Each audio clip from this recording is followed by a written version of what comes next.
Just అట్లా చూస్తూ అంటే బ్యాక్గ్రౌండ్ స్కోర్లు వేసుకోవడానికి వాటికి ఉండాలి కదా అయ్యా అని ఒకటి ఇది కనిపెట్టింది. అరే రండ్రా వీటిని తీసుకురండ్రా. సమాధానం చెప్పాల్సి ఉంటుంది. ఇప్పుడు చంద్రబాబు గారు ఇక్కడ ముఖ్యమంత్రిగా ఉన్నారు. చంద్రబాబు గారి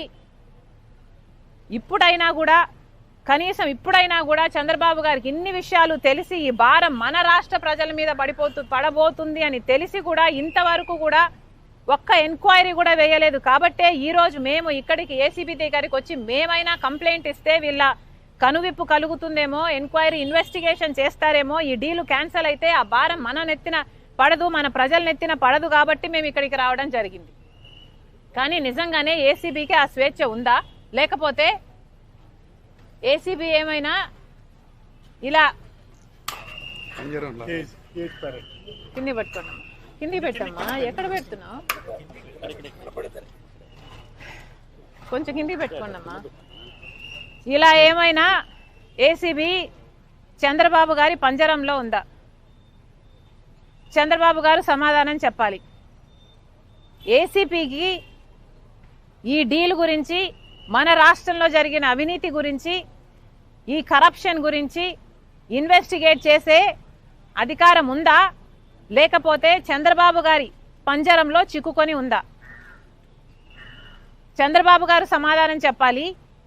ఏసీపీ కూడా నిరూపణ చేసుకోవాలి. మీది యాంటీ కరప్షన్ బ్యూరో.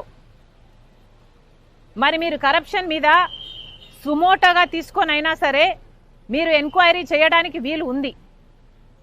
కానీ ఇంతవరకు కూడా ఏ ఒక్క సంస్థ అయినా ఎంక్వైరీ చేస్తాము అని అంటం లేదు. చంద్రబాబు గారు అయితే ఇక దాని గురించి మాట్లాడడం కూడా మానేశారు. మరి ఇప్పుడు చంద్రబాబు గారు సమాధానం చెప్పాలి. ఏసీబీ ఇది పచ్చ కలర్లో ఉంది, అర్థమవుతుందమ్మా? సింబాలిక్గా ఏసీబీ టీడీపీ పంజరంలో ఉందా? ఏసీబీని విడుదల చేయండి. ఏసీబీ ఒక దర్యాప్తు సంస్థ. ఏసీబీ ప్రజల కోసం పనిచేయాలి. ప్రజల కోసం పనిచేసే ఏసీపీని తన పని చేయనిస్తే, ఈ డీలుకున్న మరకని, ఈ డీల్లో ఉన్న కరప్షన్ని బయట పెడితే డీల్ క్యాన్సిల్ అవుతుంది.